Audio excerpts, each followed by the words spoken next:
So I've got a 16 gigabyte USB, and I need to put a 6 gigabyte file on it.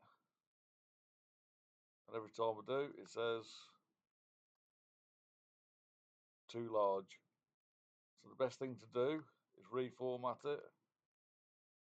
You've got two choices, NTFS or exFAT. I use exFAT. exFAT's designed for 64 plus gigabyte USBs, but it will work on lower capacity USBs, and you're going to maintain compatibility with Apple and Linux, although Linux will probably be alright anyway with NTFS, but stick with exFAT. It's actually designed for flash, well, USBs. Just reformat it.